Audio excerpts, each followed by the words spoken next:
So what could be a more fitting start to this show than celebration by Kool and the gang? It's not every day that we have a reason to celebrate. So we have to take those moments when they come. And let's all remember never to be too late for a celebration or to a moment of activation. So let's keep dancing, but let's do so with both eyes open. I'm Kimberle Crenshaw, Executive Director of the African American Policy Forum, and together with the Center for Intersectionality and Social Policy Studies, we welcome you to this very special episode of our Under the Blacklight series. This one entitled in tribute to Martin Luther King Jr.'s final book, Where Do We Go From Here? Chaos or Community? Written in 1967, King's clarion call for an end to world injustice laid out two distinct pathways in the aftermath of the civil rights movement. On the one, he saw increasing repression, resistance to the basic demands that flow from societies formally committed to equality, while functionally tied to enduring patterns of white supremacy, institutional rigidity, and class inequality. But on the other, he imagined a pathway toward an ever expanding democracy, an abolition of world poverty. The great Reverend foresaw a reconciliatory confrontation with the origins of our social order and a commitment to a society in which well-being is not indexed to who we are, where we were born, or how we came here. So King's parting bequest was to use modern terms, a testament about how a robust understanding of identity politics can either rigidify inequality or amplify social justice. And in the aftermath of this election of our lifetime, we recall King as a reflection on where we have arrived at this particularly stark inflection point. Indeed, the 2020 election was a call to repudiate the ugliest dimensions of our society, to save the republic on the brink of self-destruction. It was, in terms of turnout, an epic affair. 77 million Americans and counting came together to oust an administration that oversaw a disastrous assault on the nation's physical, spiritual, and societal well-being. Yet our celebration has to be shadowed by the fact that 72 million Americans and counting demanded more of the same, undeterred by the death toll of COVID, the rising tide of racism and xenophobia, the erosion of institutional norms, and the looming threat of an American-style dictatorship. And while our exit polls are incomplete, particularly this time around, the existing data suggests that Trump once again won both white women and white men and improved his vote count across almost every demographic: LGBTQ, women, Latinx, Asian American, and even, yes, African Americans. Of course, the Biden-Harris turnout more than made up for these increases. But in a moment in which Trumpism has concretely undermined the well-being of a broad swath of Americans, this raises Dr. King's question to a new level. Can we imagine and can we begin to realize community in the midst of all this chaos? What do we have to do in the face of an election that was far from the universal repudiation of the politics of destruction? We must also reflect on another shattering of a glass ceiling and think about what the election of Kamala Harris to the vice presidency signals in terms of agendas and access for the most activated constituency in this electorate, Black women. So we knew we had to put together this election edition of Under the Blacklight, and we have a phenomenal group of Blacklight veterans to put their heads together to explore these questions and many more. So I will give quick introductions. You can find the rest online. We have Representative Barbara Lee, Congresswoman from California's 13th Congressional District, and the only African-American woman in Democratic leadership at the moment. Also shortlisted for the now vacant seat for California's senatorial representation. We have Viet Nguyen, Chair of English at the University of Southern California, Pulitzer Prize winning novelist and author of soon-to-be-released novel, The Committed. Alicia Garza, a principal at the Black Futures Lab, co-founder of the Black Lives Matter movement, and author of the recently released, go out and get it today, The Purpose of Power, How We Come Together When We Fall Apart. Perfect for this conversation. We also have Eddie Glaude Jr., chair of the African American Studies Department at Princeton University, and author of also the recently released Begin Again, James Baldwin's America and Its Urgent Lessons for Our Own. Janine Jackson, AAPF board member, producer, host of Counterspin at FAIR Organization. Kate Manne, professor of philosophy at Cornell University and also author of the recent release entitled How Male Privilege Hurts Women. We have Kirsten Savali, executive producer at Essence Magazine and the magazine's senior editor of News and Politics.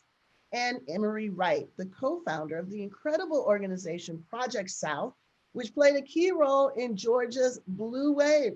I don't think we can say that too many times. Georgia's Blue Wave. You can find fuller, even more impressive bios for all of our panelists online at aapf.org. So throughout this live event, we want to hear from you. So please share your thoughts in the YouTube chat room. Well, maybe not, since we can't broadcast right now on YouTube.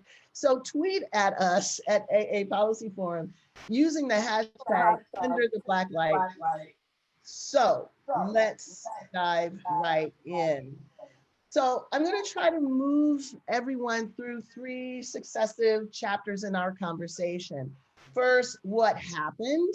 And there's a lot there, both what we think we know and what we may not know, given the fact that we have to rely on commercial media to tell us what happened. What's happening now? So we are celebrating, but certain people are not like making plans to move. So what is happening now? Should we be concerned about it? And then lastly, what should happen in the coming days, weeks, months, and years? What is the trajectory of this moment and how can we influence? So in one way or the other, we want to go behind the headlines. And the big headline is, of course, Biden won, Kamala Harris broke the glass ceiling, biggest turnout ever, seemingly down to the wire, now celebration with just that bit of a cloud, like the loser hasn't yet admitted that he's a loser. And we'll get into that in a bit. So there's the top line story, but of course, what is the story within the story? And that's where we want to go to right now. So I'm going to start with Viet Nguyen. There are so many man bites dog dimensions of this election. For example, despite Trump's anti-immigrant rhetoric that grounded his campaign, his appeal among some Latinx voters and other non-Black people of color safeguarded Republican victories in Texas and Florida and down ballot. Another paradox, Wall Street and Detroit were both pro-Biden. Biden did far better with people making less than $50,000 a year, while Trump's working man appeal and business non-acumen yielded wider margins among people making more than $100,000. And here's perhaps the more striking paradox. Trump's stand back and stand by bat signal to racists happened along with increased support across the Black community and other communities of color. So those are some of my favorite paradoxes. Yet, what are some of yours? Well, you know, for me as an Asian American, the one that really stands out is the fact that Donald Trump was very happy using terms like Kung Flu and China virus to try to distract from his incompetency in handling the coronavirus. And yet he nevertheless managed to retain 31% support among Asian Americans. Now, this is a real head scratcher for me. You would think that anti-Asian racism at this level would compel almost every Asian American to be against Donald Trump, but that hasn't been the case. So what do we learn from that? I think for me, what I've learned is that there is a significant minority of Asian Americans who are deeply invested in white supremacy, white privilege, being white allies and standing with whiteness because they recognize that this is the path to power and profit and inclusion in American society. And they do it for a variety of complex reasons, ranging from China to religion to social conservatism and anti-socialism and more. But what I also want to stress, obviously, is that over 60% of Asian Americans did vote for Joe Biden, and 88% of Asian Americans in the 18 to 29-year-old bracket went for Joe Biden as well. So the takeaway is the overwhelming majority of Asian Americans do stand on the side of the Democrats. And what we really need to push there is this necessity to stress that Asian Americans are part of a multiracial coalition that stands for economic and social justice, and that we can articulate both of these positions at the same time. The necessity for identity politics to mobilize people against an identity politics-driven white nationalism and white supremacy, and that this can go hand in hand with a deep commitment to social and economic justice at the same time. And in fact, I think it's impossible to reach social and economic justice without mobilizing us around our identities, our communities, our social affiliations. This has always been the case in American society. It's still going to be the case in the future. Yes, yes. So the idea or the conversation that, you know, identity politics is destroying America and destroying the Democratic Party, you know, we're hearing some of this, but as is often the case, there is, you know, a lot going around that may not in fact be true. So Janine, as a professional media critic, let me take this to you. Let's talk a little bit about the media's central storylines about this election, about this administration. So we're now hearing, you know, critiques of how the Democrats lost. We're hearing both sidism that has seemed to grip the Beltway crowd and pundits. Work with McConnell, make the deals that you have to. This is what the mandate is. So talk to us a little bit about what role you're seeing and have seen the media play in setting up the parameters around the terms of this moment.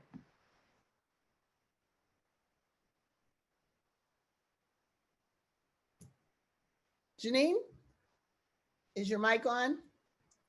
Now it is. Corporate media coverage of the last 4 years and then of the last week have been deeply troubling to me. I mean, for years we've seen media normalizing outrageous anti-democratic and inhumane behavior. You know, Trump will give this kind of spit-flecked rant and the next day's paper will say, he emphasized themes of energy independence, you know, and you think, well, wait, did you see what I just saw?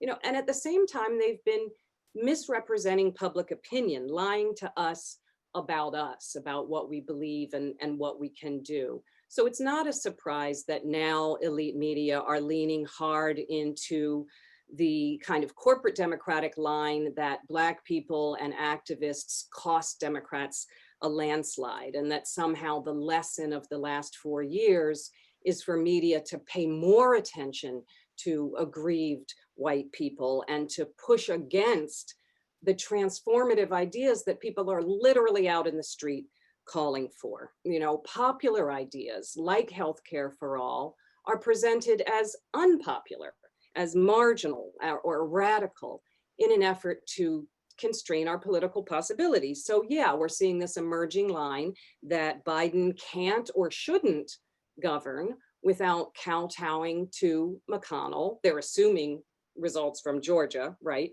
But because that represents the bipartisan civility that is corporate media's holy grail, and that presents social justice movements as incursions into a natural and acceptable status quo. You know, the other ugly truth is that Beltway gridlock is also a media favorite because it allows the suggestion that everyone is to blame equally. And that lets them off the hook for their absurdly even-handed treatment in the face of a GOP that is off the rails. So even in recent days, we've seen media kind of rhetorically holding up Biden's votes against Trump's threats and delusions, because after all, both sides see a path to the White House, So this idea that your reality depends on which guy you like, that's the opposite of journalism, But I never forget CBS's Les Moonves telling investors back in 2016, Donald Trump may be bad for America, but he's damn good for CBS. So bring it on, Donald, keep going. That priority didn't change, even as journalists announced themselves to be defenders of democracy, and even as, of course, some of them did some very, very good critical work. But corporate media's ultimate story is always the system as it is, who it serves, harming who it harms, serving who it serves. The system works. And what it seems to me they're showing us now is they don't see any reason to shake up that frame. Facts and, frankly, people be damned. Yeah. So, there has been this assumption that this was going to be the moment of reckoning, and that the mainstream media was going to confront the conditions of possibility that they, made for Trump and Trumpism. And, rather than seeing that unfold, we may be seeing basically a return to how it happened in the first place. So, that's the picture from outside. Representative Lee, welcome to the show.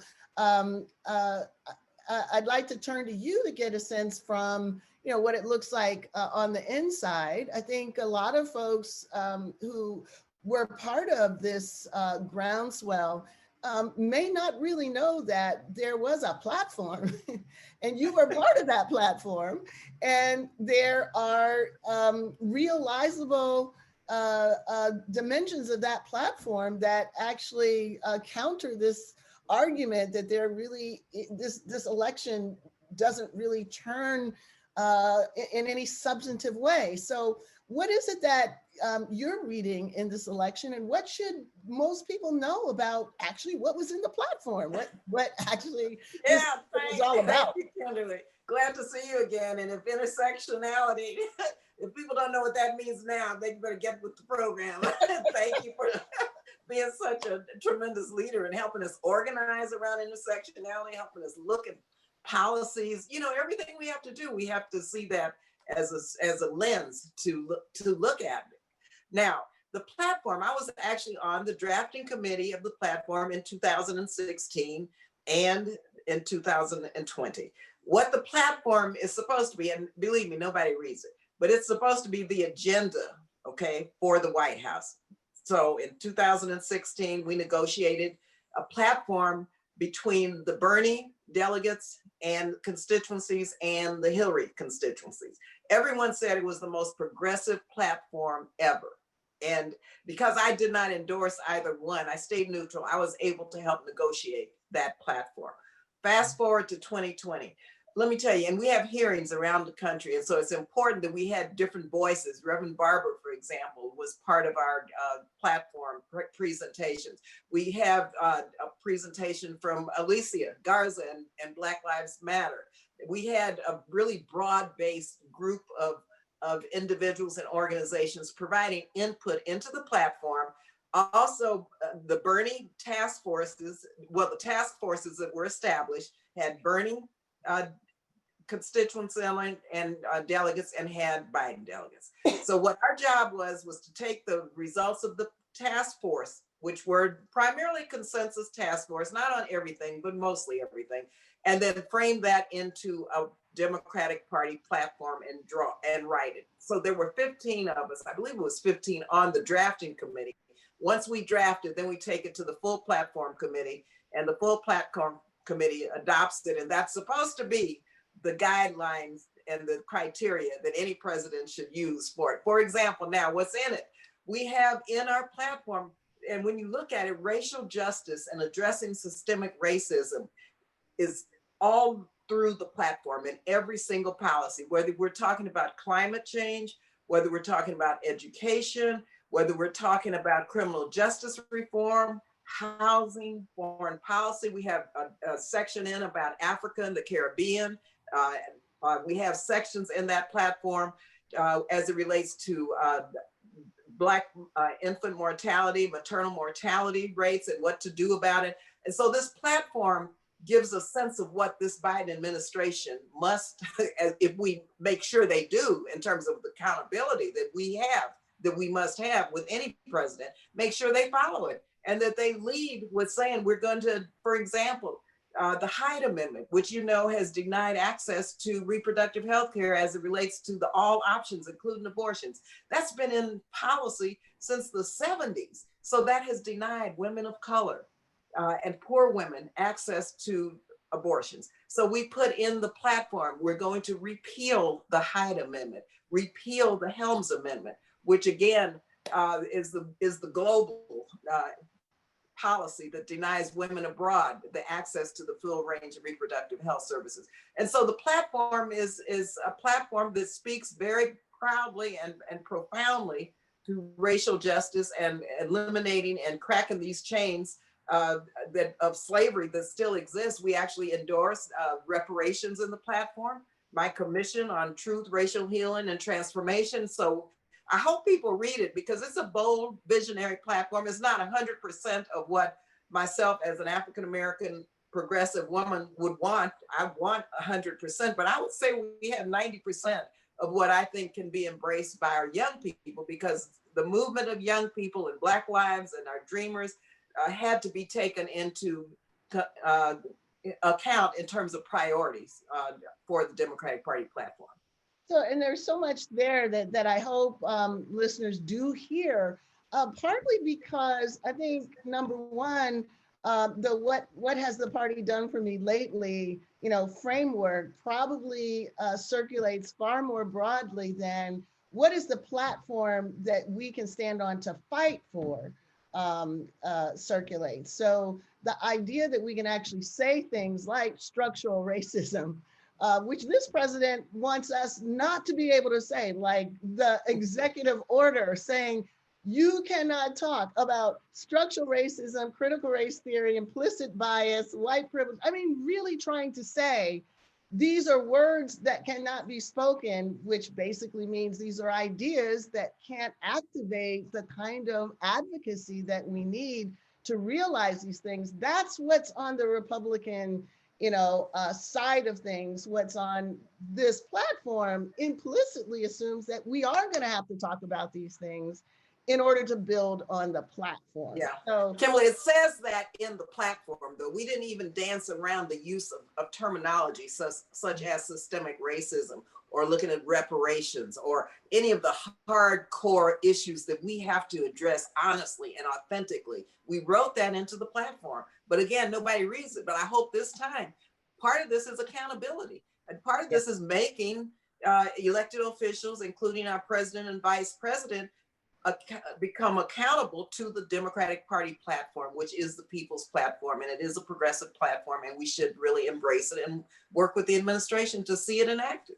Absolutely. Do you anticipate that there will be action on some of these things in the first 100 days, like, for example, the rescinding of that ridiculous executive order that basically would say, government people listening to this would have to shut us off because already we use 3 bad words, right? Yeah, intersectionality, structural racism, and bias. Yeah. Well, I know this new administration, the Biden-Harris administration, is going to unravel and roll back all of the unfortunate, terrible, regressive regulatory initiatives that this president actually, he just dismantled it. When it comes to, say, racial, I'll call it affirmative action, but when it comes to sort of what we call the unbiased training, diversity training in the federal agencies, he said that's no more. And so, which means that it's okay to discriminate in employment. It's okay to discriminate in promotions. And so we've got to unravel and roll back what he has done, first of all. And secondly, in the first 100 days, President Biden and Vice President Harris, they've got to tackle this virus. This virus, we've got to crush this virus. We've got to take it on with a vengeance, and which means they've got to really be laser focused on how they're going to make sure we have the contact tracing and the testing and the resources we need to address this virus, as well as the economic impact in terms of the unemployment extensions for the $600 a week, in terms of the direct assistance, all of the issues that relate to the health and economic impact, of course, are disproportionately affecting women, Black women, women of color, and the African-American community, Latinx and AAPI communities, and the Native American communities. So they've got to deal with both the economic and health impacts in the first 100 days, as well as all of the other issues that we're insisting that should be dealt with. And of course, the $1 million question is, can we get them out of there? But we'll come back around in a moment to that. And thank you so much for being that bridge between generations, between different segments of the party, between the inside the Beltway folks and the outside the Beltway folks. We so appreciate Kimberly, look, this is about, I love being, they call me the OG, boy, when I, that doesn't mean genius. You know what a G is in the OG. So it's an honor. That's what we as Black women do. Gotta have her in the house. So let me talk. You just mentioned women, and so I want to go to Kate to ask specifically about white women. So as I mentioned, Trump appears to have won all categories of white folk, including women, and especially evangelical women. And I'm kind of interested because this draws a lot of disappointment from people. It's almost like, white women have been in our camp and they've abandoned the position. But in reality, the majority of white women have voted for Democrats twice since 1952. Mm-hmm. So it's not like this is like you guys left the building. It's more like we expected you to come into the building and you didn't. So what are the implications of white women's attraction to an autocratic male figure like Donald Trump?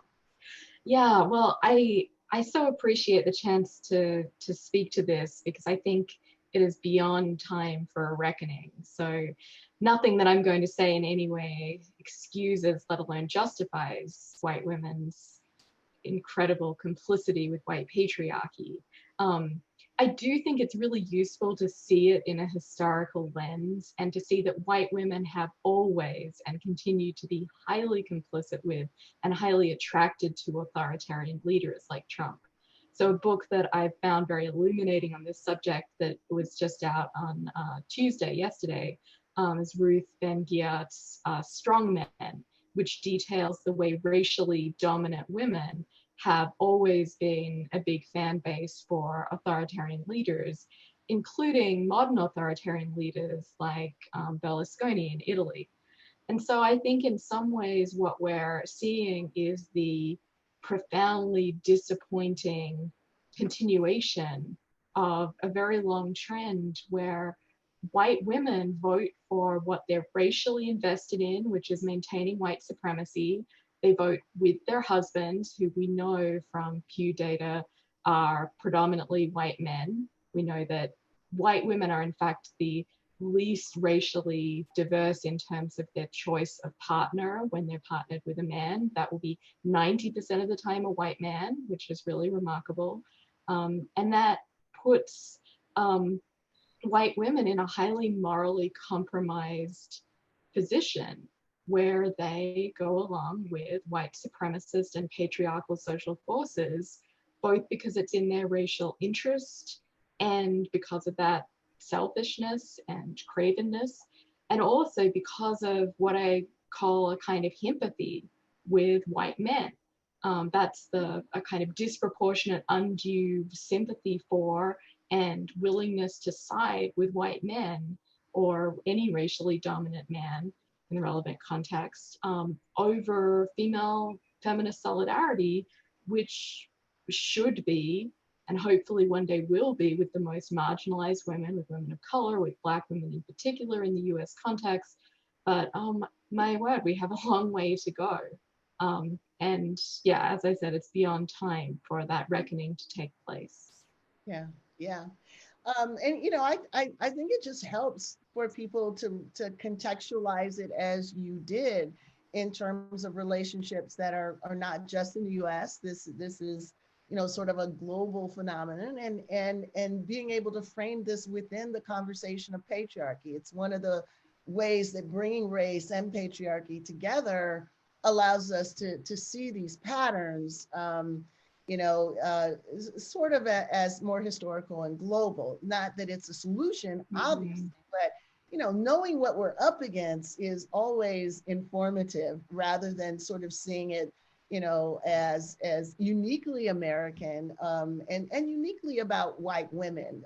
Dominant women tend to associate politically, interpersonally, with dominant men. So let's take it, you know, from there.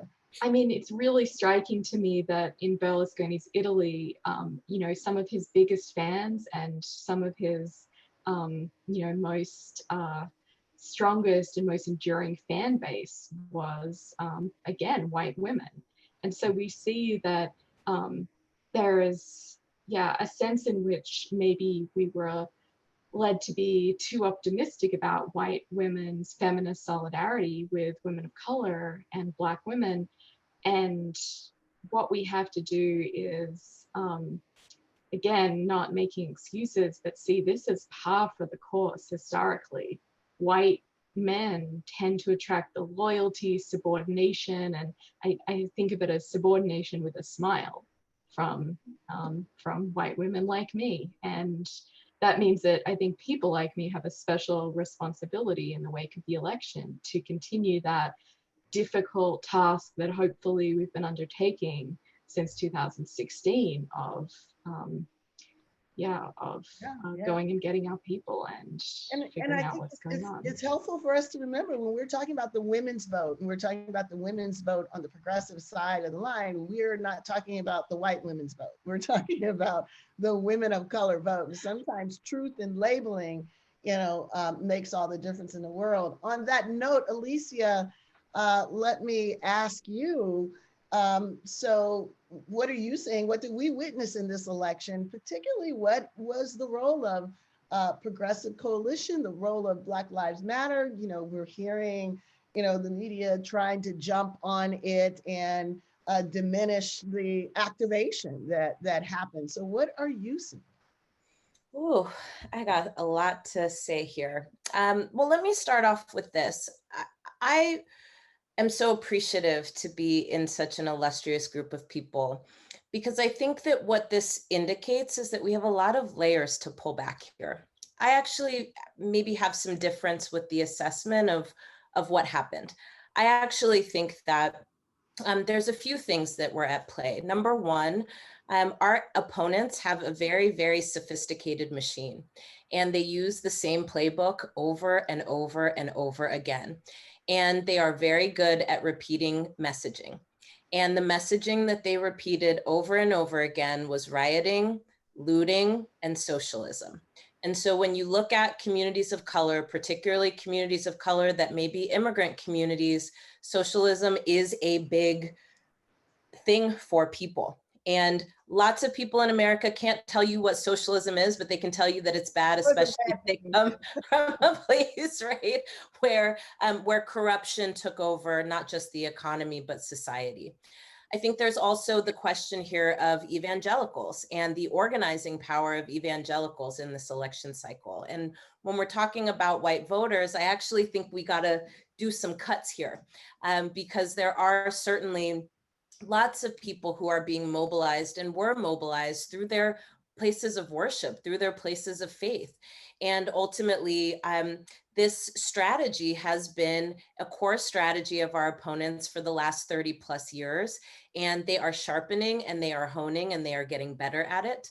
And in a lot of ways, I do sometimes feel like if we're not kind of scientific about what their methods are, we end up running around the chicken coop, right? Spurting blood out of our necks, right? But not actually striking at the target. Right. I think the other thing that is really fascinating to me, Kim, is that, you know, for the numbers that we did see in terms of the electorate, what we saw was a ton of people who had not previously been registered, who had not previously been a part of a political process, and who they were being mobilized by were our social movements. There was a lot of energy and effort and organizing that has gone in over the last decade plus into our communities, letting people know that there are a range of tools that we must use in order to build power. And this summer in particular, what we heard a lot from our social movements was that voting was not going to be the end all be all of anything, but that certainly voting was a terrain that we needed to fight on and not ignore. And so, you know, this argument that we saw coming out from moderate Democrats immediately after the election results was really curious to me, because when you look at the results, it's not clear to me that there's any evidence that moderates are who turned out voters in this election cycle. There's no evidence to me that that, you know, this that intersectionality played a role in, you know, curtailing who voted and, you know, what the landslide was going to be. If I was going to be honest about what I think prevented a landslide for Democrats, I think it was their candidate. And I think early on in the primaries where we saw a consolidation, we saw all of the rest of the choices be kicked off the table, and we were landed with a candidate that wasn't actually at the top of most people's lists. You know, it is a hard row to hoe to tell people that they just need to go along to get along, especially in a moment where there is so much transformation that is happening. So I think that that was a damper for the Democratic Party. And, you know, Congresswoman Lee, you're 100% right. That platform is better than I certainly expected coming out of a party.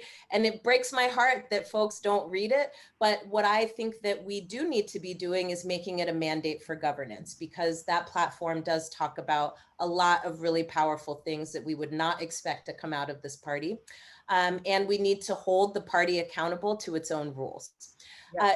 If I were to say, you know, lastly, in terms of our movement, you know, you're right, Kim, that, you know, this time around we saw an increase in participation from white women voters on the wrong side of history. And at this point in time, I think it is a question for our movements. And, you know, frankly, to me, these are questions of infrastructure and what are the vehicles that we are building, not just to organize our folks, not just to be in solidarity theoretically, right? But to do more than have conversations, to actually build blocks of people who we know are moving in a particular direction. And so I want to offer us that I think the weakest part of our progressive infrastructure is the piece around organizing white people to actually vote in their interests. And that is not, you know, lots of us are trying to do a lot of things at once. And I just feel like that's a gaping hole in our infrastructure that keeps playing out time and time and time again. Yeah. Last thing I want to say here, Kim, because I know you've got mommy. Keep it brief. We have a lot of chess moves, and I've said this over and over again. Congresswoman Lee, you know, we now have an empty Senate seat that should be filled by a Black woman. And so Congresswoman Lee, you've got my support, and I hope that, you know, everybody who's watching right now will help push you into that seat, because we need you there. And then that means we got to fill a seat in Congress for the district that I live in, where Barbara Lee represents me. But it also means that we've got to have a game that is clear both inside and outside. And instead of against, it's actually for control of the state. I have to honestly say that at this point, our opposition wants to dismantle everything we know about how governance happens, good, bad, or ugly, and they want to replace it, right, with a completely different arrangement that keeps all of us out. And so in that, we do actually have a lot of different moves that we can make, and it really just requires us having honest conversations about where the center of power actually operates, where are the constituencies in motion, what is motivating people to get active on either side of the spectrum, and what do we need to do to fill the gaps in our infrastructure? So heard a lot there. Thank you, Alicia. But one of the things I do want to just lift up and leave ... You did say that you are in Representative Lee's district, correct? I am. Okay, so once we see Representative Lee becoming Senator Lee, maybe we're going to be hearing Representative Garza. Let's just throw it out there. Just throw it out there.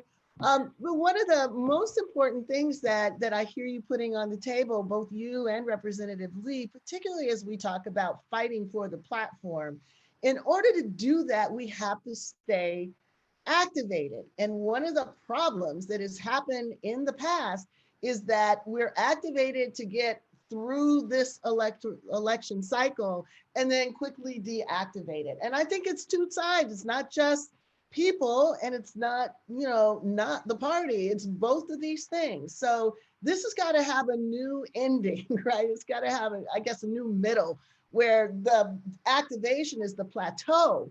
And then we keep moving forward with more activation. And we know we have something that we can be activated around. There is literally a platform for us to stand on, and people need to know that. So with that, Kirsten, let me come back around to you, because we started with the media, and I just want to get your voice in, as we sort of smooth out the messaging and the various stories about what happened. And one of the things that's really big here is sort of the asymmetrical, implication of what happened, right? So in 2016, when Trump lost, we had folks who said they were on our side of the line saying, we've got to give up identity politics. We have to go and, speak to those white voters who feel as though they don't have a stake in our game. So we heard that then. So now, the Democrats won, and we're hearing the same message. Like, win or lose, the argument is always we have to figure out how to speak to a constituency and frame what we do in our best interest. And some part of this constituency, heck, they don't want to wear a mask in their best interest. So the idea that we now are going to go and say stuff that we haven't said before, whether it's success or not, it seems a little asymmetrical to me. What's your read of it? Kim, first, I'm honored to be in you all's company. This is amazing. And AAPF has always been a disruption to the status quo, from Say Her Name to, While We Can't Wait. So I wanted this conversation tonight. I've been waiting for it. And I will honestly say, I had one person to tell me that they thought Joe Biden would win, one. And they said to me, it's because I know America. And I think what has been underestimated in this moment is how much this country is committed to lying about the depth of his character, how uncomfortable it is with an uncomfortable display of racism. And when it comes to the media, we saw this 4 years ago. It's not any different. New York Times was saying, mainstream media needs to kind of be a guard dog for the Democratic Party. It was, there was talk about the whataboutism. We need to talk about both sides. It happened then as well. And we saw it from the Democratic Party. Hillary Clinton in 2016, she said, we need to work with Donald Trump. We need to see how that's going to play out. Barack Obama is the same thing. He said, we're not red states, we're not blue states, we're purple states. And it's like these parties have continuously scrimmaged with our lives. And what I've seen this cycle as well is a commitment to some media outlets to have an allegiance to a party as opposed to an allegiance to the truth. And I think that's why we end up in some of these positions. So if we have a party where, especially Black media, I'm going to call out Black media right now. If we have a conversation where it becomes, let's just lift up a party and it's not grounded in the movement, it's not grounded in Black politics, then we have this space where people can come in and talk about healing. We're not healing. We talk about a Malcolm X who said, if you stab me and it goes in 9 inches and you pull it out 6, then am I really okay right now? And that's what we're seeing. There's always been centrism's covert kind of capitulation to white supremacy. There's a danger in that. I have a neighbor who is a Trump supporter. I have another neighbor who supported Biden, and he said to me, I used to be great friends with this guy, but I heard him call Mexicans cockroaches. That's what he said to me. But if he needed something, I would be there. I said, that's the difference, because you have not had that happen to your white son. If that happened to your white son, then it would be a different conversation. So I call out media in this moment to stay grounded in what Black people need, what we're asking for, what the movement is asking for, because it was not 5 seconds before we saw MSNBC going to, this is the healing that we need. This is the moment that everything is going to be okay. No, it's not. You know, this is the moment that people ask for. They said we need more fertile ground to do what we need to do in this moment. Not that it's in, not that it's over. This is the beginning of something, and now we've done a reset. Mm-hmm.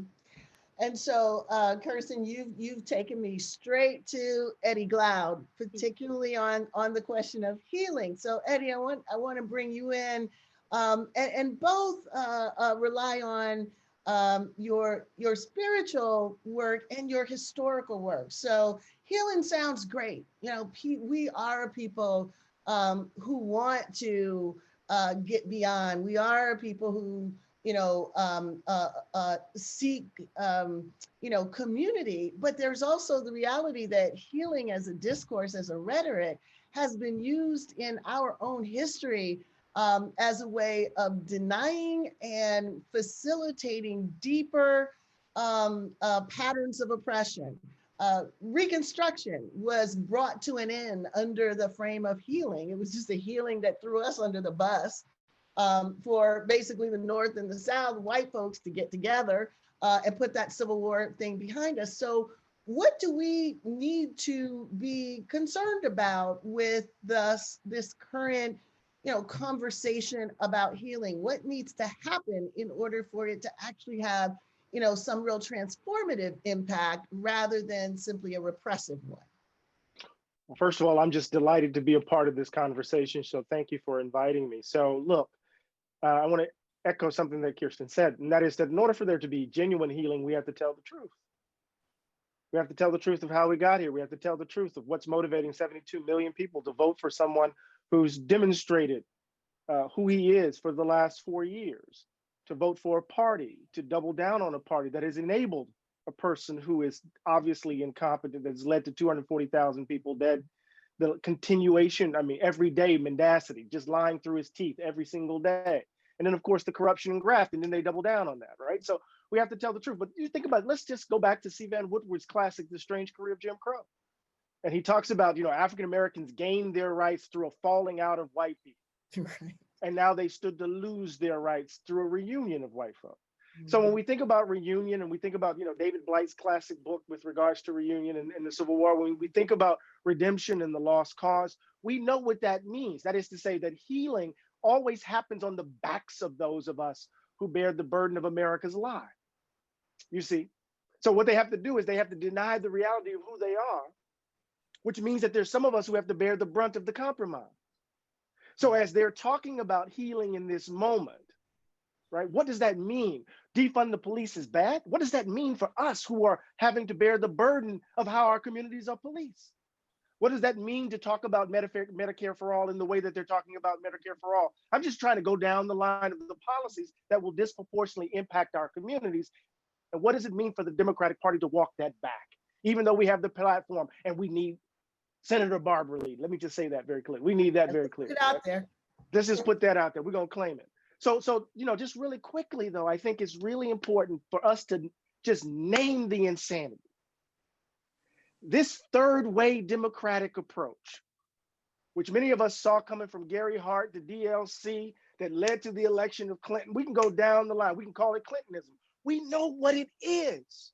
That has contributed to the environment that produced Trumpism.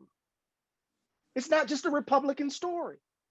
So what does it mean that in the very moment where we can see the back of this dude's head, that folk are hearkening back to that politics, right? That's insanity by any measure.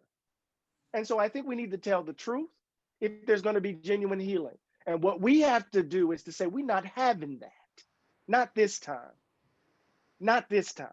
And I think that's where, I know we're getting there, but that's where we need to be. Yeah.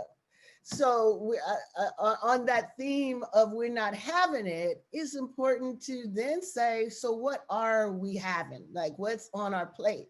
So on this one, I guess the big news too is all eyes on Georgia. Georgia went blue for the first time since 1992. So I want to bring Emery, in on this. So Emery, when you were with the Blacklight a couple months ago, the frame was what's the matter with Georgia? So it was a playoff of Thomas Frank's book, What's the Matter with Kansas? We were looking at it as entry points to understand not only the political dynamics at play, the repressive ones, but the progressive possibilities that lay ahead. So I know now that Georgia can kind of turn back around and say, all right, America, how you like us now, right? So we like Georgia now, and we like the work that you and so many people were doing on the ground in Georgia that really, quietly and resolutely produced this moment of Georgia showing up and showing out. And of course, we're not done with all eyes on Georgia. So we're anxious to know, how'd y'all do that? And second, what are we looking at right now? We're looking at a replay of Freedom Summer, for example. All eyes are on Georgia. Where should our bodies be at this particular moment? Well, thank you. Thank you for the question. And once again, for this unbelievable series and tonight, so grateful to be among this leadership. I think really Alicia Garza sort of laid it out on a national level, and it's true here in Georgia, where social movements were really, and long-term grassroots organizing were really what made the difference here in Georgia. And we even spoke to that a little bit last time. You have, of course, the Black Lives Matter reckoning that happened over the summer and is continuing to happen in terms of people out on the streets and just demanding with their bodies, enough is enough. Young people, Black people, queer women, trans women, Black women were leading these movements out on the streets. And that's a huge element behind what happened here in Georgia.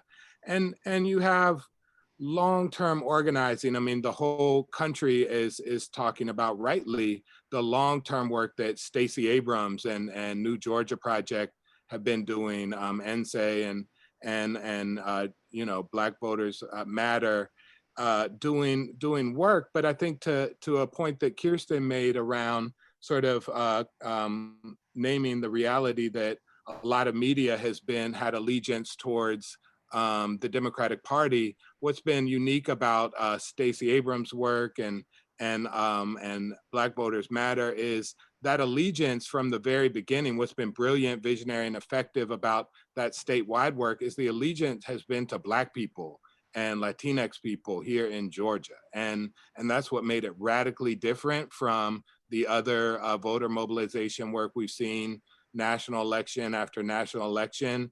And that's why people like LaTosha Brown have been very successful. But also to name, like Project South, there is a host of grassroots organizations, Southwest Georgia Project, Women Watch Africa.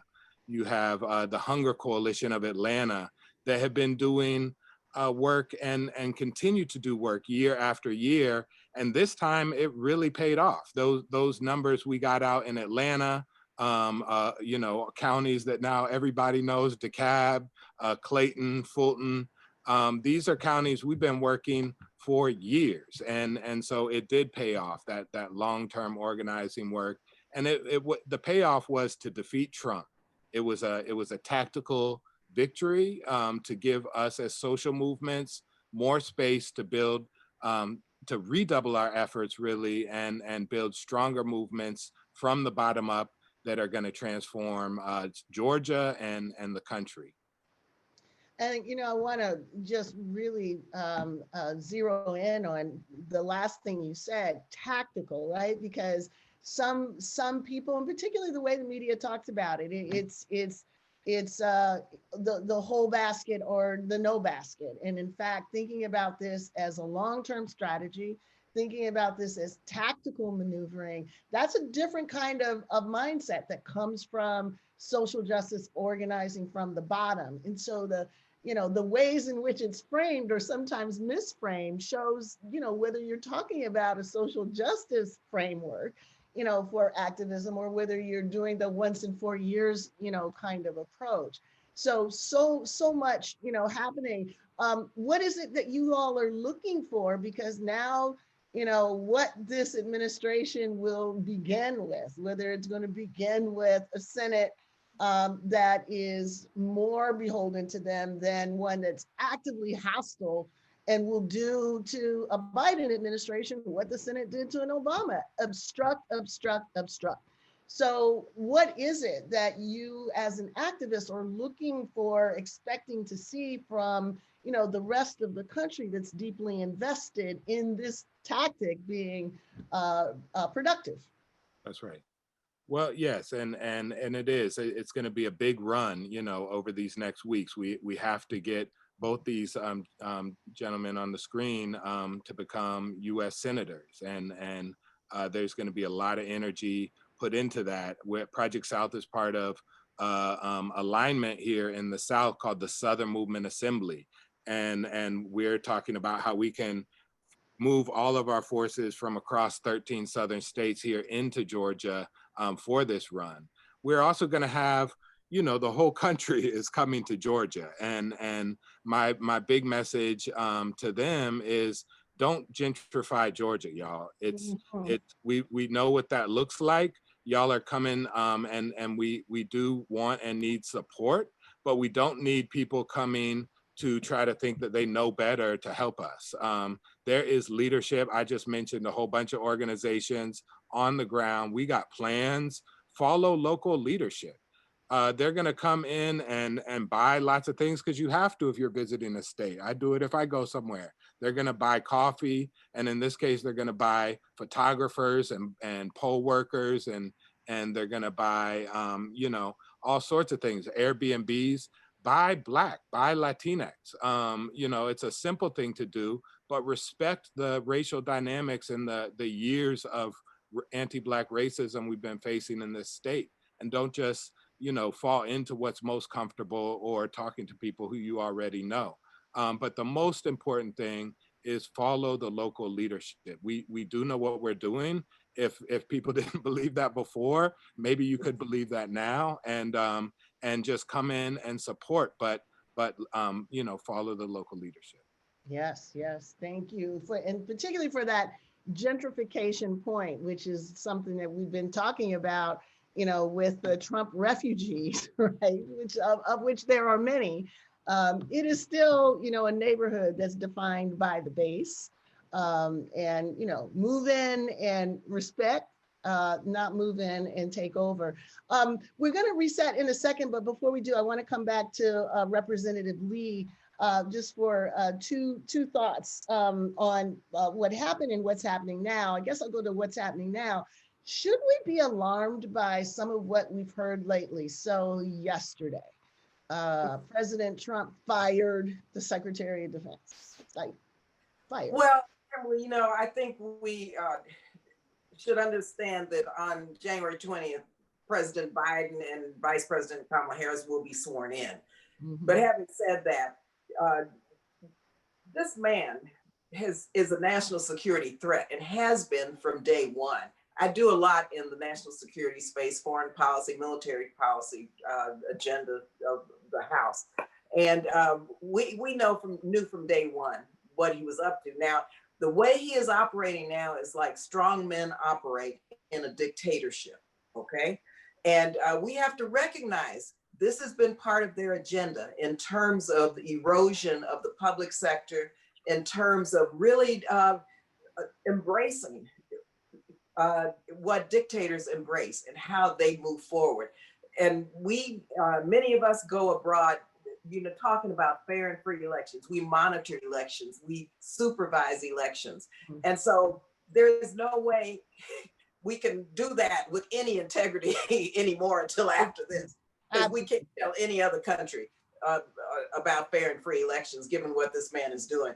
And so we know what he's up to. We're prepared, but I would say that we have to really focus on the fact that we've got it covered. It's anxiety provoking, I know, but there will be a peaceful transfer of power. But what we have to be concerned about are his people out there who they're lying to, who they're trying to pump up to try to believe that the election was being stolen, and to make sure that peace prevails. And I think that's what we all have to be mindful of, is that he's creating a hostile environment, and he's creating an environment that many of his supporters will react to. And so right now, I'm glad that Vice President-elect Kamala Harris is on the media talking to the public. I'm glad that President-elect Biden is talking to people to try to show that they are going to be the next administration, but also keeping us focused on what we have to focus on now, and that's crushing this virus. Too many of our people are dying, too many people are getting this virus, and too many people are projected to die in the next couple of months. And we can't forget, we're in the midst of a pandemic, in the midst of all of this. And so it's a difficult transition. It's a difficult transfer of power. But, you know, I think we have to be mindful, be watchful, but not be afraid. But know that it's going to be rocky, and that he has exhibited all of the tendencies that we know. And he's an impeached president. He tried to dismantle the three branches of government. He identifies with ruthless dictators, and he does not really care about, nor does he understand, I don't believe, what supposedly a democratic form of government entails. So much there. But let's practice saying something that we're never gonna, get used to. Vice President Harris. So I don't have to tell you that Black women exercising authority is not the easiest thing to do. So as we look ahead, while we celebrate the historic dimensions of Vice President Harris's election, what are some of the things that you might, expect to see as she assumes this mantle? And I'm thinking specifically challenges from the media, from the other side of the aisle. We already saw that this current president, used language to describe her that we know is inflected by race and gender. So as a person, as the senior, the OG in the group, what does the OG think and help us see as the road ahead that Vice President Harris will have to navigate? Sure, Kimberle, we know that sexism, misogynism exists in this country. She knows that very well. But Vice President-elect Kamala Harris takes no prisoners, first of all. She's very smart. She knows, as a Black woman in America, what she has to do. She's prepared. She's broken many glass ceilings. She's broken through in terms of so many barriers that she has shattered. And she recognizes where she is and who she is. And having said that, it's up to us, if the attacks come, to make sure we defend her and Black women, and make sure that we don't allow that to occur so she can do her job. Because remember now, her mother was a scientist. She believes in science. She's going to be incredibly important as we deal with this virus. And so she's got a job to do. When you look, and I always cite her legislative agenda, look at the bills that she has supported. I mean, now we're working, cannabis reform. She carries the MORE Act in the Senate. When you look at all of the bills and her policies on housing, when you look at the agenda that she is carrying on criminal justice reform in the Senate, we're looking at how she's going to take that policy agenda into the White House with an added voice, with a broader voice of women, of Black women, women of color, and really bring forth the policies that are going to set the stage for the transformation of this country and many of our especially our federal government policies. And so we just have to watch her back. She knows what she's dealing with. We as Black women know, and as Dr. Maya Angelou said, it's still we rise. So it's like she's prepared for all of this. And I think during the debate with Pence, I think the public caught a glimpse of just how smart she is and how she is ready and prepared for any attacks that come after her, knowing that they definitely are going to come. Yeah, yeah. One could say born ready. So thank you so much, Representative Lee, and thank you to everybody for beyond started. Most of the time we're in our first segment, but the conversation has been so rich, I did not want to disrupt it.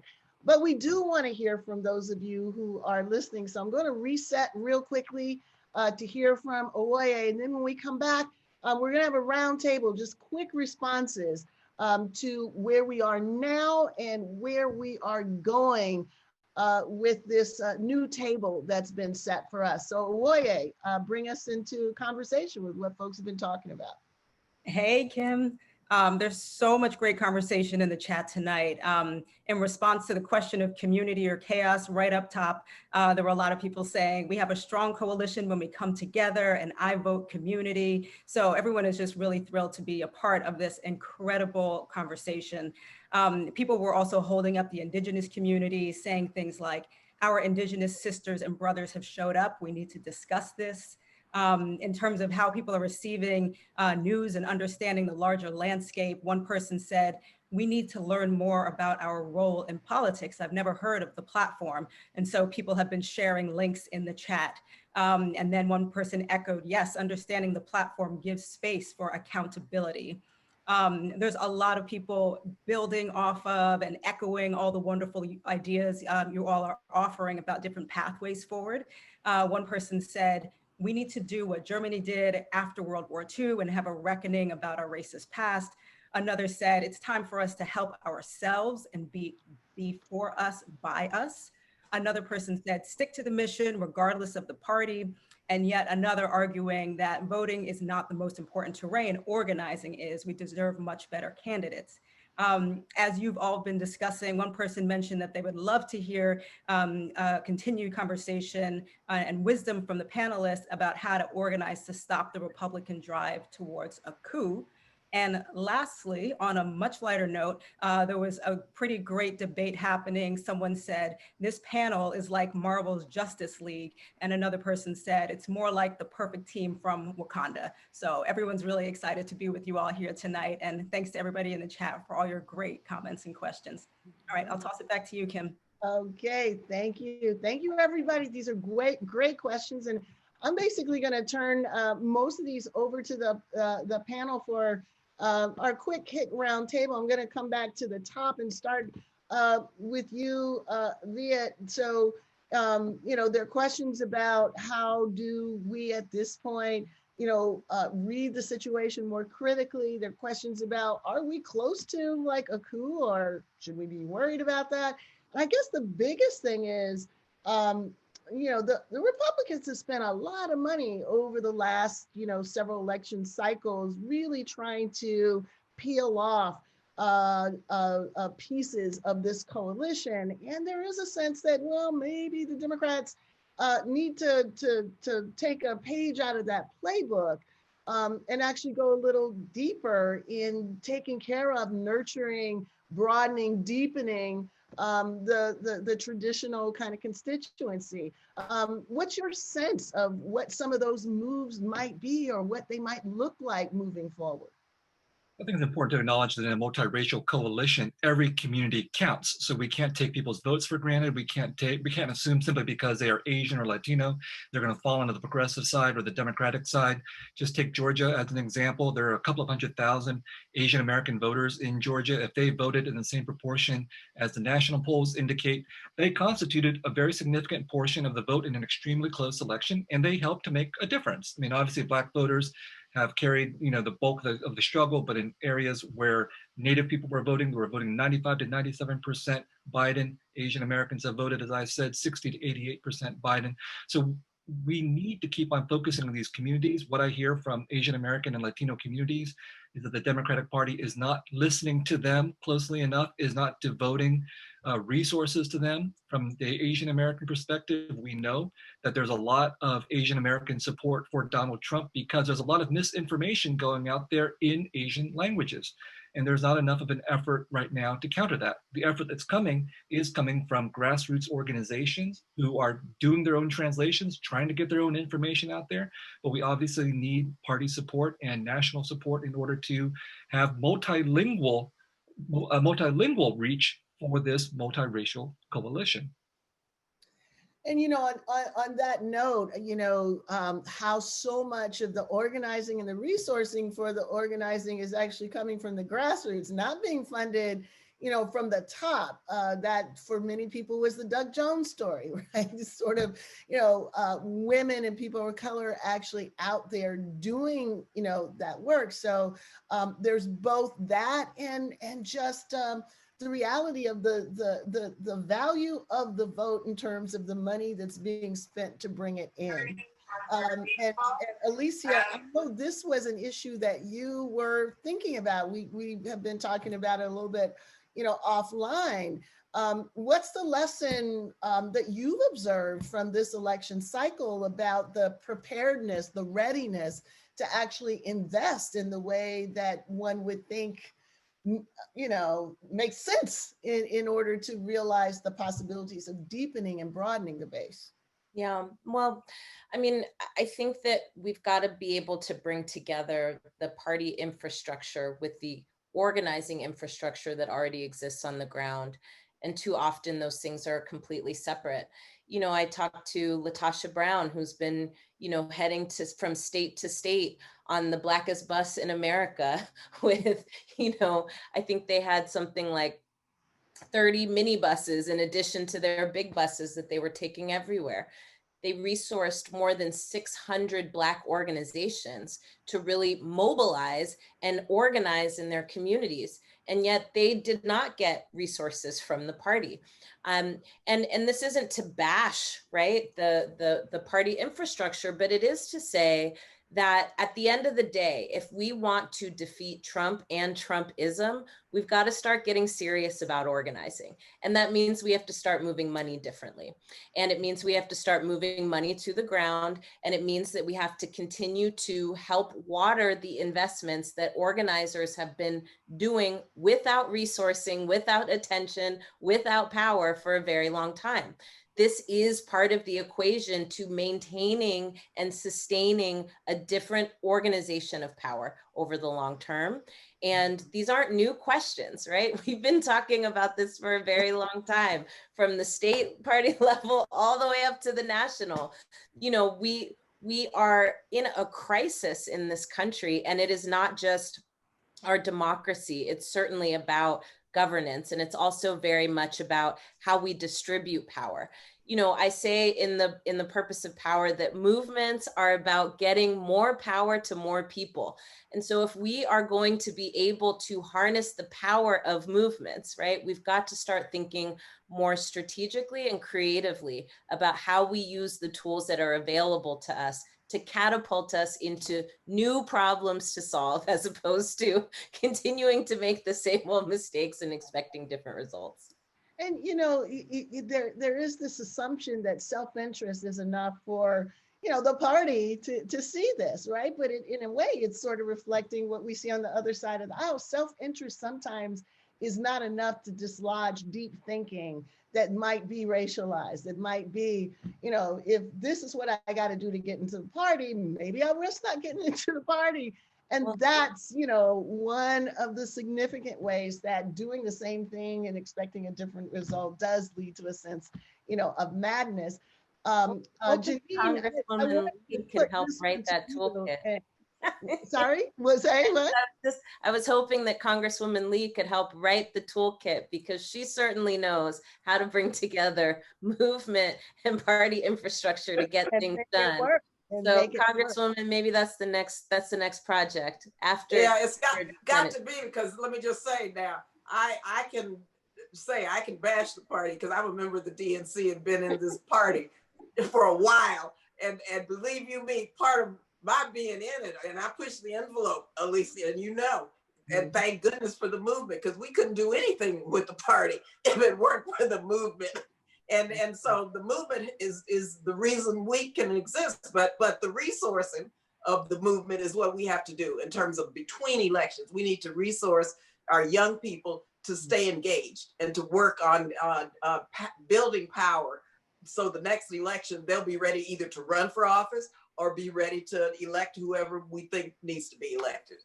And to value, continuous engagement, because it's not always the case that it's clear that all administrations want continued engagement, right? So there is crossing that Rubicon, as well.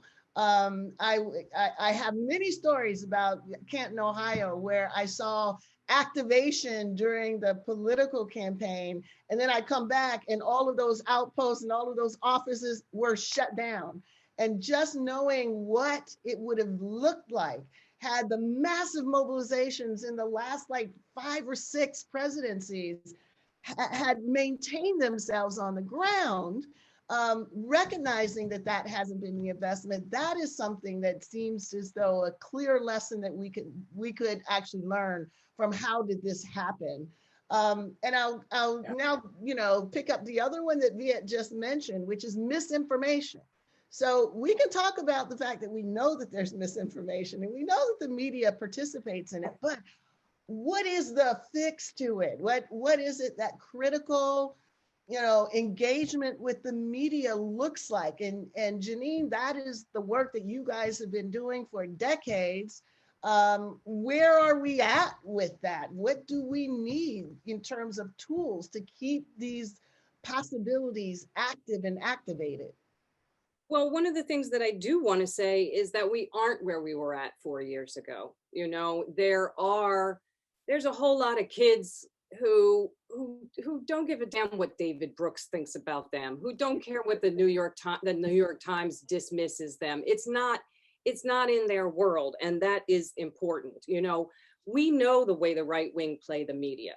The way they know that media's a need to appear balanced means that anything they do, media will shift the frame of debate to encompass that new pole and then locate truth somehow halfway between that and what perhaps Democrats are saying. My new fear very quickly is that media will shift that window to include people who don't think Biden is the president, and that will become part of the acceptable range of debate and of conversation that we have to have. So what we have to do is fundamentally don't believe everything you read, and that is not a joke. I really mean we cannot ourselves get swept up into the narratives and the storylines, and we're thinking, oh, I'm inoculated, I know this isn't really true, and at the same time you're not reading what's not there, so you have to pay attention to that. But voters in Florida raised the minimum wage. Portland, Maine voted for rent control and against facial recognition. Prop 17 re-enfranchises people. These weren't anti-Trump measures. These were pro-justice and pro-equity measures. So we have a vision that is bigger than being anti-Trump. And we have to remember that, and we have to not let media pull us off of that. And then finally, we have to make and support our own media, where we aren't marginal, where we don't just show up at the end to respond to something, but we're setting the terms. And that media exists, and we need to find it and support it and pump it up. And then we have to do more of what we're doing right now, which is to talk around the media, to talk to one another around the media and share our successes and our tactics and our resources so that we can keep moving forward towards the world that we deserve. And that's going to mean leaving a lot of legacy media behind until they're ready to change their mission, really, because we can't afford this narrow range of debate that leaves us out and that makes violent harms to us daily just somehow acceptable, somehow part of a status quo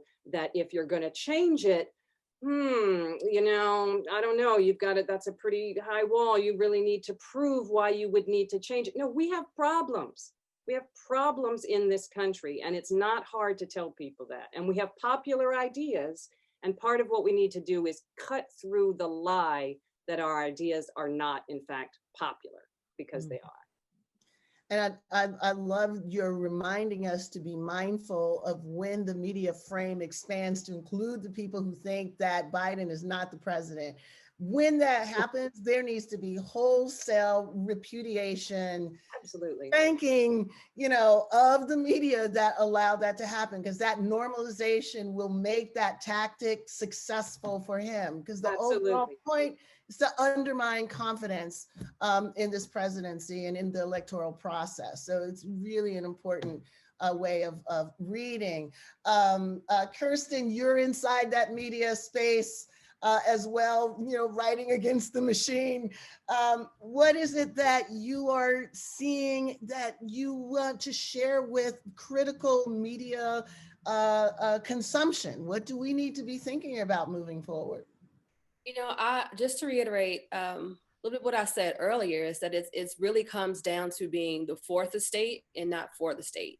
It really, really does. It comes down to, you know, normalizing Black politics, normalizing conversations around socialism, normalizing conversations around defunding the police, normalizing conversations around universal healthcare and conversations around education for all, normalizing these things that Black communities have been fighting for so long. When I speak about these things, typically I talk about how mainstream media, quote unquote, criticizes advocacy journalism as if it's somehow less than, as if objectivity is actually the reality, but you're coming to media off top with your own biases, with your own prejudices. There's a lot of white supremacy in newsrooms, and we see that not just with the number of Black people in newsrooms, but with the politics that they espouse. We look at the Crime Bill 93.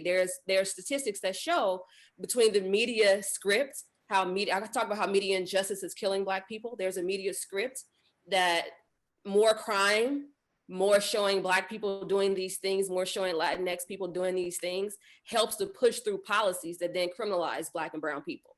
It works hand in hand. We have a media that used to, with no qualms about it, put out wanted slave ads as if this was somehow news instead of questioning the system of slavery itself. So again, I think it comes down to the truth, being the fourth estate, not for the state, saying what needs to be said, normalizing conversations that are on the fringe, in the margins, and bringing them to the fore, because there are so many people afraid of these conversations, and we need that not to be the case in the next 4 years. And I will just also say really, really quickly, talking about, because someone made the point, I think it was Emery, about the South and not gentrifying the South. Mm-hmm. Absolutely. There are people, when we talk about progressive movements, that think of, you know, white people in Vermont all the time. If not for Black progressive people, we would not be here. If not for people like a Fannie Lou Hamer back with the Mississippi Freedom Democratic Party, we would not be here. And I think it's time for nuance. It's time to be very, very specific about what we're talking about. When we talk about Nazis, right? We don't talk about the fact that Nazis and Hitlerism and all those things, they got that from us.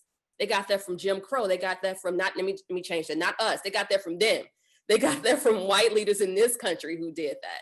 So I think at this point, there needs to be an allegiance to the truth.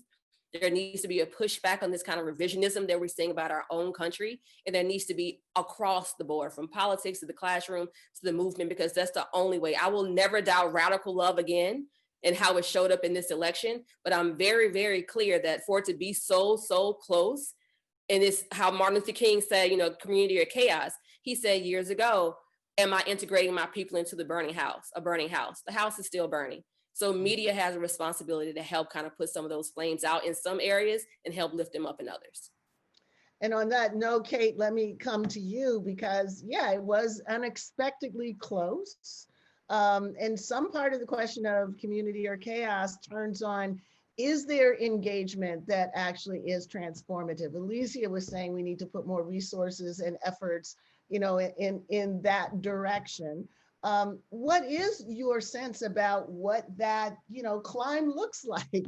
Are there windows of opportunity that you're at least optimistic about, or think that might provide some sunlight, daylight for us to do that important work?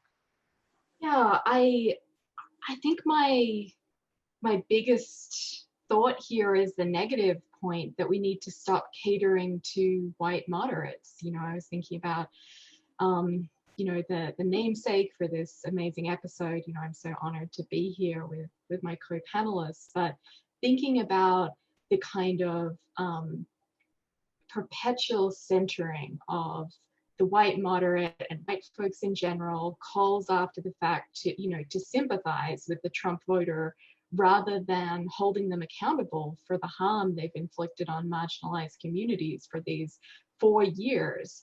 I guess what I think is we need to stop doing certain things such as, humoring, indulging. I mean, even indulging the president now as he's attempting to stage a coup, which will not be successful. You know, I really believe that our institutions and the people who are fighting this battle, you know, who I'm honored to be on this panel with, are more than up to the task of averting disaster. And yet, you know, there have been calls just in the last few days to give the president some time to come to terms with.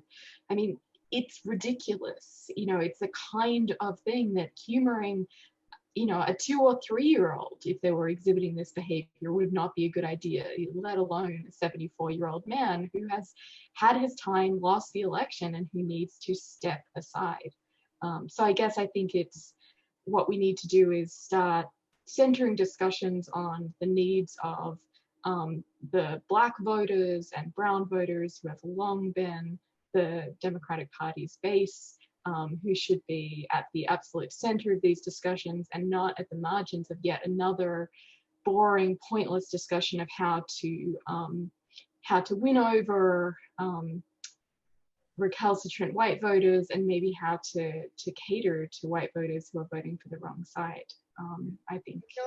You know, I have to say, Kate, when your second edition of Entitled comes out, I can't imagine that there won't be a chapter about how entitlement is playing out on, you know, on a grand scale. I mean, can you imagine what would have happened if Obama had lost during that midterm, right, during his reelection, and they decided, you know what, we're not sure if we're ready to go yet. I mean, you know. It's unthinkable. It's unthinkable. That's part of the baseline of entitlement, what you're entitled to act out. So thank you for that. Last couple of comments about what next. Emery, I know that you had some thoughts about what the global dimension of this moment, you know, is, what the threat is, and what we have in, you know, potentially the capacity to do if we're able to build out this moment. Right. Yes. You know, Project South, a big part of our work has always been and continues to be to connect with and learn from global movements. And we have some deep relationships with the Yen Amar social movement in Senegal, and with the Lucha movement in the Democratic Republic of Congo, and other social movements that honestly are much more sophisticated and advanced than we are right now in this country. And one thing we've learned is, one, these same patterns. I mean, this sort of global reality of power experimenting with these strongman, dictatorial, fascist leaders to replace the liberal democracy as the vehicle that's held capitalism and anti-Black racism and all these forms of oppression with fascism. And the US South knows what fascism as a formal form of governance looks like, because we lived it and for generations. And so this is a global situation, and we have to connect globally. Another thing we learned from our global movements, and we really put our sort of emphasis on, social movements are going to be the only vehicle in this country or anywhere in the world that have the will and the principles to transform society in the way that it needs to be transformed. And so we're going to have to grow in our sophistication, you know, to have Janine with FAIR on the call, you know, it's a big, media is a big thing. Social movements are going to have to build our own communications infrastructure. And we've seen what FAIR's been able to do. You know, we need to be able to do Tufar Waller Muhammad, a Southern Movement leader, runs Project South's Black Radio Project. We're working with Black-owned stations all across the Southeast and trying to build, movement communications infrastructure. We have to build the ability to accumulate and distribute knowledge, because how to Kirsten points again, how it's happening in media is not working for us. And so how can we create mechanisms, processes, and infrastructure, movement infrastructure that can accumulate and distribute knowledge in real times? What's happening? What is news? And we're going to have to do that on a broad scale. Movements like, again, Lucha and DRC and Yanamar and Senegal are doing it. They're leading the public health fight over there against the coronavirus from the grassroots. And so that's what we believe really just needs to happen. We got to look at this, the global dynamics of this. We're working a case in South Georgia right now to shut down Irwin Detention Center, where you have women who've been undergoing forced sterilization and all sorts of inhumane, reprehensible conditions in these detention centers. It's a global reality. There's Jamaican women, Cameroonian women, Mexican women who are all here in Georgia, dealing with the situation. So we're already in a global reality. We just have to see it and build those bridges across the borders that were meant to divide us. Right. Well, so I want to ask a few people to take us home. Thank you all for sticking with us. We started late because of technical difficulties, but the strength of this panel has been so amazing that it's taken us exactly to where we want to be. A representative for the time being, Lee, give us some marching orders. Well, first, let me just say, someone mentioned it sounded like we were in Wakanda land, but we are. Alicia and I are in Oakland, California. So yeah, I want you to know you got it right. but listen, this has been a phenomenal panel. Thank you so much for bringing us together. Where do we go from here? I want to go back to what Eddie was talking about and what someone commented on about Germany and a day of reckoning. We have never had a truth-telling moment, our day of reckoning in America. And so we talk about healing, racial healing. That can't come until we have this moment of reckoning. And so I am working on, and I hope you pick up, and I've talked with Eddie about this, a Truth, Racial Healing, and Transformation Commission. Many countries, over 40 countries, have established these to have the descendants of those who have been victimized by slavery, crimes against humanity, genocide, to come forward and present the case in a historical context in order to heal, to move forward. We didn't so many countries abroad have done this, but we didn't call ours reconciliation. And we didn't call it reconciliation. We called it Truth, Racial Healing, and Transformation, because there's nothing in this country to reconcile when it comes to African Americans. And so I hope that we are able to really push this next administration to embrace everything we've been talking about, including that platform, which is what we should use to hold this administration accountable to the issues we've been talking about, but also to push members of Congress to support this moment that we have to have in terms of truth-telling, because everyone is like talking about racial healing, but we got to have this moment where we have a national historical moment of truth-telling about the historical context of systemic racism and why we see now Mr. Floyd being killed and all the Black and brown people being killed by police, the disproportionate rates of people dying, Black and brown people from COVID, the disproportionate rates of, in terms of the wealth gap, in terms of the African-American community, what all systemic racism is connected to. And it's connected to 401 years ago. We've never had that moment to tell the truth about that so that we can move forward and then become a country that's going to transform its systems with reparations. And I do believe we have to repair the damage, and we've got to do that on all fronts. And thank you so much, Representative Lee. And you talked about storytelling, so I wanna blend in one last hit with Viet. You are one of this generation's greatest storytellers. what are the stories we need to be telling to activate these possibilities that Representative Lee and Alicia and Emery and everybody's been talking about? What approach do we need to take? Well, I think that storytellers do play a key role in this multiracial coalition. And, Representative Lee brought up the need for truth and reconciliation or commission to deal with the historical past. I want to point out that my colleague, the poet Robin Costa Lewis, has started that commission in Los Angeles in her capacity as the poet laureate of Los Angeles. I mean, there's so much of what's happening in the country is here in Los Angeles as a microcosm. Storytellers play a crucial role in bringing those histories out and trying to figure out how we build narratives to move us forward. One last point I want to address in terms of stories and populations that we haven't talked about are refugees and migrants. Trump started his campaign by demonizing migrants. He's continued to demonize migrants and refugees throughout his 4 years. I take it very personally as a former refugee myself, and I think it's encouraging that President-elect Biden has already promised to restore DACA, to restore Obama levels of refugee quotas. And this is crucial. This is a part of the American story that we should be attending hospitality. Thank you so much. Reverend Dr. Glaude, I'm coming to you to take us home. Let me throw this at you. So, we have sometimes been on, not the best side of an existing Democratic administration.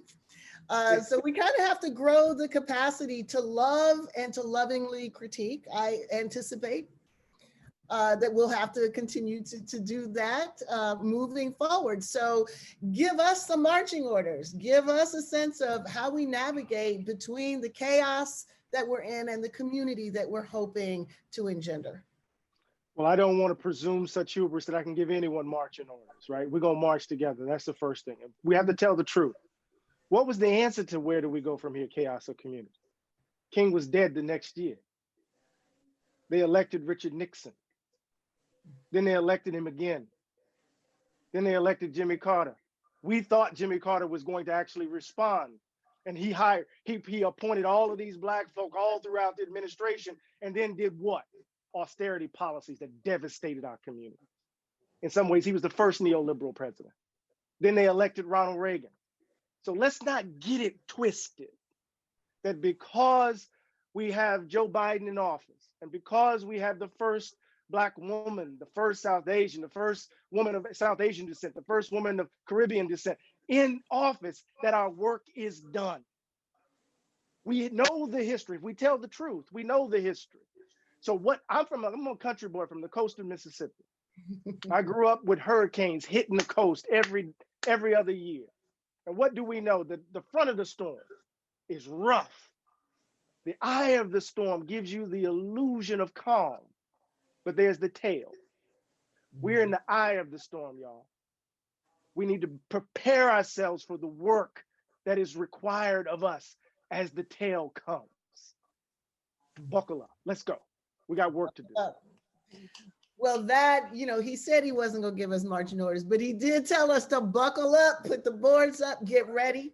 Because, we're stepping into a moment. We're stepping into a moment where retrenchment is not going to go away, where entitlement is going to be the mode of the day, and where we have to be vigilant. Even as we do so, happy that we have a new platform. We've got to use the platform we have to continue to do the work. So first of all, I want to thank my amazing veterans of the Blacklight. I'm so glad that we can call on you. You're like our Mission Impossible crew: Alicia Garza, Eddie Glaude, Janine Jackson, Representative Barbara Lee, Kate Manne, Viet, Nguyen, Kirsten, Savali, and Emery Wright for helping us to respond in such a powerful way to this historic electoral season. Of course, I've got to thank my staff at the African American Policy Forum and the Center for Intersectionality and Social Policy Studies. This has been the most important election of our lifetime. But as everybody said, the work is not over. So please keep up this kind of conversation with your friends, with your families, within your communities. Look to us for resources if you need them. Check out aapf.org. Follow us on Twitter, Instagram, me on Sandy Locks on Twitter, and listen to our podcast where this will be repeated next week. Now, if you haven't already, please take a moment to join AAPF's Truth Be Told campaign. We launched it in opposition to Trump's recent executive order, which you heard us talk about. It prohibits diversity training, other equity programming by federal agencies, grant recipients, those who do business with the government. It has far-reaching implications. We're now engaging the incoming Biden-Harris administration to rescind it, but understand that even with that rescission, now that this has been introduced, the battle to tell the truth will be everywhere. So join us in insisting that truth be told. If you've been inspired and want to partner with us to sustain these vital conversations in these difficult times, consider donating to AAPF at aapf.org/donate. Write us at info@aapf.org if you're inspired to do more. Thank you all for joining us. If you haven't already made a plan to continue doing this progressive work, we hope this was the spark to encourage you to do so. Stay safe as we continue to organize and resist. Have a great night.